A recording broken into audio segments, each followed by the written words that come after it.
What is up, RotoGrinders? Welcome to another edition of FanDuel Friday. My name is TJ Zwarych, joined by my good friend Drizzy26, Andre Alford. How you doing? I'm doing pretty good. It's good to be back. Hasn't been here in a long time, in a while it feels. But yeah, I'm ready to dive into it and talk about this interesting slate that we have on a Friday night. And we are ready to help the people win some money on FanDuel. We've both had some profitable weeks of DFS. You last night, me the night before. And so hopefully we can continue this going onto Friday nights, and not only for ourselves, but for the people as well. We got a small 6-game slate on FanDuel with a lot of the same games we've kind of already seen in the past couple of days. Atlanta and Washington, Cleveland and Miami, both of these teams just having played each other. But it's 4 games, some close spreads, some very not so close spreads in terms of Denver and San Antonio and Portland and Brooklyn and Philadelphia, expecting some blowouts here. So how are you looking at this slate as a whole? Because it's a 6-gamer, but it does kind of seem like we can sort of cut it in half in terms of the games we're going to really want to target. Yeah, so on slates like these that tend to be smaller, I tend to like to concentrate more on game stacking. That's one of my main strategies in general, but I am gonna try to focus on a game that I really, really like a lot. Try to get over the field on it, with a lot of the players in there, and depending on the game environment as well. So like today, since I'm off today, I will go watch film and see the previous games between these two matchups, and see how they have played, and see if they're playing similar today, versus the last time they played, and go from there. So, like, to me, my favorite game today so far that I really have interest in is kind of like 2 games with maybe a little bit of a third.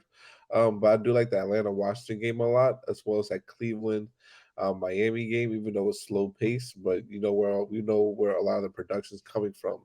And then a little bit of that Minnesota Brooklyn game as well. It's just that you have to pay attention to the news with that one as well.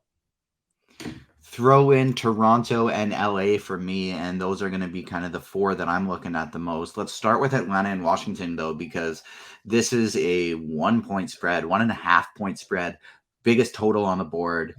Just a wonderfully interesting game to target. We have Trae Young and DeJounte Murray on one side. We have Bradley Beal, Kyle Kuzma, and Kristaps Porzingis on the other side, with so many additional pieces that we can get parts of today. DeLon Wright is looking like the best RG value of them all, as long as he's still in the starting lineup over Monty Morris. Monty Morris in his first game back didn't play too much. It was still DeLon Wright's show. And so if that's the case again, he is probably going to end up being one of the better values on FanDuel today. A cash game lock, but at that 60% projected ownership we're projecting right now, to me, that feels like a pretty great tournament fade. How about you? Yeah, I definitely agree with that. There being some other point guards that I would probably want to get into and want to use on the slate. Um, but I also do like targeting more so the other guys here on the other side. Like we have Kyle Kuzma, who's probably one of my favorite tournament plays today, especially on FanDuel at 7.9K. Going against Atlanta, he's always had good games against Atlanta. Coming at 21% ownership, which is pretty fair, but I think that he should be able to have a big game here. And I do like also Kristaps Porzingis coming at 10% ownership. We see him play the last time where he pretty much had a pretty good game, and I think he can have that here again against Atlanta. But I'm definitely really interested in those 2 main guys as my first guys from Washington. Go Value back to wise, Porzingis for a second. I think it's so interesting. You look at his last game against Atlanta. It's such a weird, deceiving stat line because you look at it and it's like, he shot 17 for 22. He's not going to do that again. He was 7 for 10 from 3. He's not going to do that again. But he also had no steals and no blocks. And how often does Porzingis do that? If we look at his game log, that's the first time that happened in a really second time that happened in yeah. multiple weeks. So I think that's pretty interesting as well. When it's like, no, he's probably not going to hit 7 threes every night, but he's going to hit 2 or 3, and he usually blocks 2 or 3 shots as well. So it kind of evens out. Yeah, exactly. Which is why I like my tournament play today, because we can get the best of both worlds. If he's not doing one thing, hopefully he does the other.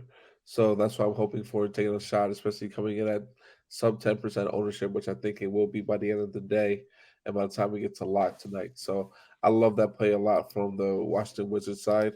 Um, I also don't mind taking the shot here um, on maybe Monte Morris if he's going to get a little bit more minutes. We have to see, like, just in case this would be like a contrarian play, but we have to see if he's going to get more than 16 minutes. And we know obviously it was his first game back. They wanted to probably limit him and get him more involved. And then work his way back up so he doesn't get hurt again. But if he's going to play like 20, 25 minutes this game, then I would then have a little bit more interest in Monte Morris just to get a little bit off of the line right, whether he is starting or not, in my opinion. And then I also think we can like Bradley Beal's the stud on Washington. I'm the least interested in. I love the Yeah. Kuzma and Porzingis calls. I'm with you there. I do think you can even take shots though in tournaments on guys like Daniel Gafford and Denny Avdia. I think you can go to them in tournaments as well. Then on the Atlanta side, Hunter is probably going to be like the most popular value, or even maybe just the most popular overall play for Atlanta. Mhm. I think he's a solid, good cash game play. He's going to get a bunch of minutes. You know, you're getting 15 to 30 fantasy points from him. But for tournaments, I do worry a little bit about his ceiling. It's there sometimes. If he is going to be getting close to 30% ownership, I think I'd rather just make the pivot to Bogdan Bogdanovic or John Collins. I don't love it, but if I'm playing a lot of lineups, I'm more than willing to get overweight on those guys because nobody else is playing them. And while they do have low floors, they do have high ceilings as well in this one. So some guys that I'm going to be looking to maybe sprinkle into my tournament lineups. Collins did get 29 minutes against this team last game. Why? Because they rolled Porzingis, Kuzma, and Gafford in their front court. So there are minutes for Collins to play in this game. Yeah, as long as he doesn't get in foul trouble, I definitely don't mind that for sure. My top play on this from the Atlanta side, I love Trey Young, but I think Dejounte Murray is in a good spot here too as well. So I'll be getting to those guys that you mentioned. Except for Hunter, I think Hunter's And a you can play maybe both of those guys in the same lineup. You can play yeah. Murray and Young together as long as you run it back with something on the other side. Do it like a Kuzma. You can, all of those three are cheap enough that you can play. You can run that mini stack.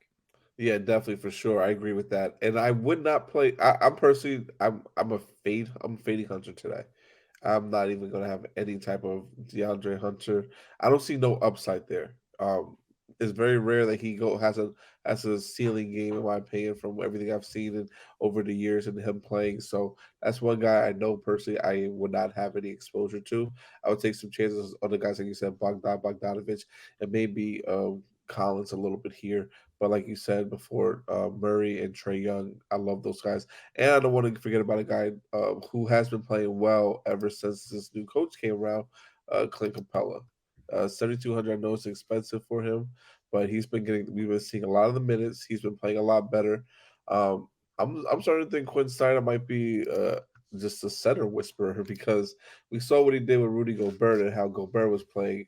And now Gobert's playing the same way. Also with Mike Conley being there in town is helping him out a lot too. So, and we see a little bit of change in Clint Capella's game and him playing a little bit more. So, I mean, a little bit better. So, I like Clint Capella and as a deep GPP tournament play. Yep, I like that one as well. Um, Going over to this next game here, I don't think we really have to spend too much time on it. You know, it's Philly and Portland. Embiid's always a good play. James Harden, always a reasonable tournament play, especially with this ownership. Like, if you can find ways to get to these guys, they're great. Dame, if Anthony Simons ends up not playing, is going to be probably my favorite spend up at 10-8 here. Um, yeah, Melton is a pretty good defender, but James Harden and Maxey sure as heck aren't going to be able to stick in front of Dame Lillard. So he's going to be my favorite spend up at 10-8 if Anthony Simons gets ruled out. If he's in, and even if he's in and limited, I think Dame is still going to be my favorite. He's definitely my favorite for this projected ownership we have on him right now. But outside of that, not really too many places I feel like I need to go. Let's talk about the Brooklyn Nets because the Brooklyn Nets were the chalk value last night, and then they didn't play any of their starters in the second half after resting already a ton of players. There was no Claxton. There was no Dinwiddie, et cetera, et cetera, et cetera. But then all of their starters, Bridges, Finney Smith, Seth Curry, start the game, play about 12 minutes in the first half, and they don't touch the floor in the second half. Now, I did have a lot of Seth Curry, so that did hurt, but most of my exposure to Brooklyn was Day'Ron Sharpe and Cam Thomas, so it didn't really hurt me all that much anyways, because those guys did play a ton in the second half. But the moral of the story is we have no idea what Brooklyn's going to do. We never know what Brooklyn's going to do. They're tanking. They don't want to be winning any of these games. They're a bet that I love today is Minnesota. I love taking Minnesota as a 4.5-point favorite at home against Brooklyn. I think that's a great bet. But like, what do you think? Does Brooklyn just go, oh yeah, yesterday was the rest day. Now today on the second half of the back-to-back, we're going all out. We're trying to beat Minnesota. Or are they still going to be in tank mode, and are they going to play 13 different guys? I think they can only dress 12, but maybe they'll play 13. I mean, like that's a tricky one. That is very, very tricky because I lost. I was having a good betting night last night until that news came out, which is one thing you have to pay attention to for sure. Um, with them resting their guys, and Jack Vaughn said specifically that they were going to not give Mikal Bridges a lot of minutes. He was going to have like his minutes monitored and cut, and I didn't know that until like 20, 30 minutes before the game. So, and that kind of sucks. So I think you have to pay attention to what the news is throughout the day, but also leading up even to the press conference that they have before the game. So to me, that's going to be very important, and I'm going to go based on that because honestly, if all these guys are playing like at 100% right now, I can't get away from a guy like Cam. I can't get away from a guy like Cam Johnson. I can't get away from a guy like Mikal Bridges. Even at the price of 9K, he hit his steal and block upside against Minnesota is high in a fast paced game and also a great environment. So those are the main guys I would definitely want to be overexposed to for sure. Everyone else is just going to be secondary pieces for me, if anything. I'm not gonna. I might have some interest in Royce, but not as a lot. And some interest in DFS as well. But the main two guys is Cam Johnson and Mikal Bridges that I really, really, really want to play a lot of today in this spot here, and running back with like a guy like Edwards on the other side, or Gobert or Mike Conley. The Royce O'Neal ownership right now this may change throughout the day, but that to me is just something that looks crazy, and that would be an Yeah, immediate X out for me. But yeah, it's like you said, like obviously it's a little bit anecdotal because we never really know how to trust these coaches. We see like things like the OKC situation where it's like, yeah, SGA is going to be limited. We're going to put him on a minutes limit. Then he played 40 minutes. And so, but I mean, obviously it's only a 1-game sample size, but Jock Vaughn was like, yeah, Bridges isn't going to play much. And then he played him 12 minutes. So maybe he is truthful, but kind of to the extreme. And we should be reading into the things that he's saying. So it's important to keep in mind, keep an eye on the press conferences. On the Minnesota side, I think I have a lot of interest in Anthony Edwards. 8,800 is just such a nice price tag for him. No Jalen Noel, so Nickeil Alexander-Walker looks pretty interesting as well. Those are going to be my two favorites on the Minnesota side, but I don't even hate somebody like Gobert. I think that's somewhat reasonable as well. But I like Kyle Anderson as well. I think Kyle Anderson is a strong play. Yeah, Kyle really Anderson is good kind play. of one of those guys that is just always a good play. You know what I mean? If he fits as a last piece in your lineup, you're like, oh, that's pretty good. He's probably going to get me 30 points. Yep. Since you want to talk more about Cleveland and Miami, I just want to skip over Denver and San Antonio first. San Antonio. They're going to tank. They're going to suck as long as most of their guys play, which it looks like today they're going to be.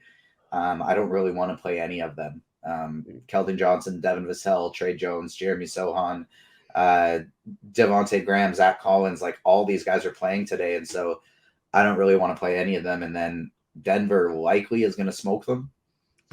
Jokic could put up 40 points or put up 40 real points with 10 rebounds and 10 assists in 3 quarters. So he's definitely a reasonable tournament play, but I don't think he's going to be somebody I'm getting to today. Like Yeah, same I thing, like don't. Jamal Murray, fine. Reggie Jackson's picking up 30% ownership. I think that makes sense in a blowout, but I still don't want to play Reggie Jackson at 30% ownership. So let's circle back to Miami and Cleveland. Darius Garland did not go through shoot around today. So if he is out, all of a sudden Donovan Mitchell is looking like probably the best spend up on the slate. And then on the Miami side of things, they are still without Kyle Lowry not coming back anytime soon here. We got And Duncan Butler Robinson is and ruled Duncan out as well. Robinson, which don't think he's going to play too much, but it does potentially impact the rotations, give a couple guys a couple minutes. Talk to me about this Cleveland and Miami game because this is one of your favorites. Yeah, so I'm a big I like Evan Mobley here. I think he's in a great spot. If Garland is out, Ricky Rubio to me has become the best guard value here on the slate. Even I mean at his price point here, so he'll be someone that we'll be playing a lot of. Donovan Mitchell will be another guy, and Mobley. I also do like Jared Allen a lot. Those are like the four main guys I'll be rolling out with here tonight and playing a lot, getting a lot of exposure to them. Miami, they're a good defensive team, obviously, but they give up a lot of 3 pointers. So a guy like so a guy like uh, Jonathan Mitchell is going to be firing a lot of threes today and shooting. So I would not be surprised if he has a big game here. So that's one guy I would target a lot of, and also running back on the other side with a guy like Jimmy Butler, who's been a model of consistency, has been turning up his game lately because you know what time it is, and playing as many minutes as he can handle. So I would be getting a lot. Jimmy Butler is one of my favorite plays, probably like a core play here, even at the price of 9.3, because I think he can easily have an upside game here. And I don't mind getting to Tyler Hero as my second favorite play, and Victor Oladipo here. I would be focusing more on the guard play as opposed to the inside play of the forwards and centers here, like Bam or Kevin Love would be someone that would be low on my list here, just because the defense that they supply that Cleveland has inside with Jared Allen and Evan Mobley is really really good, and just from the stats I was looking up earlier today, Bam has not had really a good game in a while against Cleveland. So this could be a yes, but I'm not 100% sold on that. So and Kevin Love, he's been a little bit banged up lately, so I'm not going to do that either. But I think Jimmy Butler's the main play from here, and I'm running it back with at least probably two guys from Cleveland, and I don't mind Tyler Hero a lot here as well. Call me crazy, but I actually do like Kevin Love in this spot. I think there's a minute ceiling just because of the two bigs that Cleveland plays together. And then just for that 4,400 price tag, we don't have that much value today. We're getting a 30% owned Reggie Jackson, a 30% owned DeAndre Hunter. I feel like at that 4,400 price tag, he can't really hurt you all that much. Like, yeah, his floor is going to be 4x, which would suck if he gets it. But again, it's not like it's abysmal on a 6 game slate Yeah. without much value. And he has a ceiling of close to 10x if he's hot from three and getting some rebounds, or Bam Adebayo happens to get in some foul trouble, something like that. So I do actually like Kevin Love today for tournaments. Last game of the slate is the Toronto Raptors at the LA Lakers. Pretty big total here, 1.5 point spread, 113 to 111.5.